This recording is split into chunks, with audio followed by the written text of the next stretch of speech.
महज 18 साल की उम्र में क्राइम की दुनिया में कदम रखने वाला नीरज सहरावत उर्फ नीरज भवाना एक बार फिर से चर्चा में है। उसे दिल्ली की एक अदालत ने मकोका से बरी कर दिया है। नीरज भवाना के हक में आया ये फैसला दिल्ली पुलिस की एंटी टेरर यूनिट के लिए किसी बड़े झटके से कम नहीं है।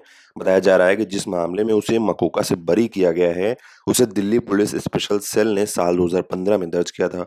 नीरज भवाना के गैंग में 300 से ज्यादा शूटर्स हैं। आइए जानते हैं कि वो कौन है नीरज भवाना जिसकी दिल्ली एनसीआर में तूती बोलती है। दिल्ली पुलिस के सूत्रों के मुताबिक नीरज भवाना ने साल 2004 में एक हत्या की और फिर वो राजधानी का सबसे बड़ा गैंगस्टर बन गया। अत्याधुनिक हथियारों के शौकीन नीरज भवाना गैंग के पास अमेरिकी ऑटोमेटिक हथियार भी हैं। दिल्ली पुलिस के मोस्ट वांटेड नीरज को दिल्ली शहर में फिरौती का किंग भी कहा जाता है। उस पर हत्या के अलावा जबरन उगाही और अपहरण समेत 100 से ज्यादा मामले दर्ज हैं। नीरज भवाना की एक समय क्राइम की दुनिया में तूती बोलती थी। दिल्ली पुलिस ने बहुत हद तक उस पर लगाम लगाई है, लेकिन फिलहाल नीरज जेल से ही अपना गैंग चला रहा है। नीरज भवाना का क्राइम की दुनिया का नाम कितना बड़ा है वो इस बात से पता चलता है कि उसका एक बार नाम अंडरवर्ल्ड डॉन दाऊद इब्राहिम की डी कंपनी से भी जुड़ चुका है। ये भी कहा जाता है कि छोटा राजन की हत्या के लिए पाकिस्तान में बैठे दाऊद इब्राहिम से कॉन्टेक्ट किया गया था।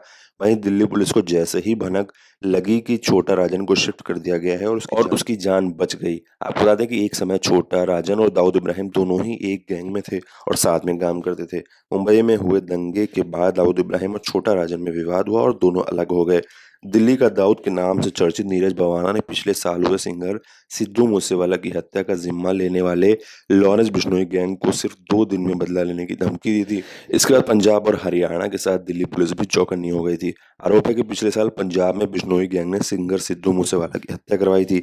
इसके बाद से नीरज भवाना बदले की आग में सुलग रहा है। यहाँ पर बता दें कि नीरज भवाना के बम्बीहा गैंग से दोस्ताना संपर्क है। ऐसे में बिश्नोई गैंग ने साल 2021 में हुई एक हत्या का बदला लेने के लिए सिद्धू को मारने का दावा किया था। इसके बाद नीरज भवाना गैंग ने सिद्धू मूसेवाला की हत्या का बदला लेने की कसम खाई है। यही वजह है कि दिल्ली की तिहाड़ जेल में नीरज भवाना और लॉरेंस बिश्नोई को अलग अलग जेल में रखा गया है।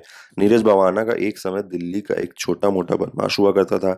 शुरुआती दौर में वो सुरेंद्र मलिक उर्फ नीतू दाबोदिया के लिए काम करता था। इसके बाद वो उसका खास गुर्गा बन गया और गैंग के लिए वसूली करने लगा। ऐसा कहा जाता है कि जब नीतू जेल जाता है तो नीरज ही गैंग का संचालन करता था और ऐसे वसूली के धंधे में वो जम गया। वहीं कुछ समय बाद नीतू से अलग होकर नीरज ने अपना गैंग बना लिया।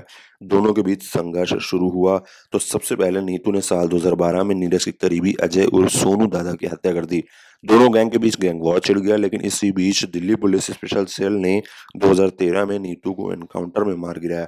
इसके बाद नीरज और नीतू दाबोदिया गैंग के बीच जंग जारी है। इसके चलते अब तक कई लोग मारे जा चुके हैं।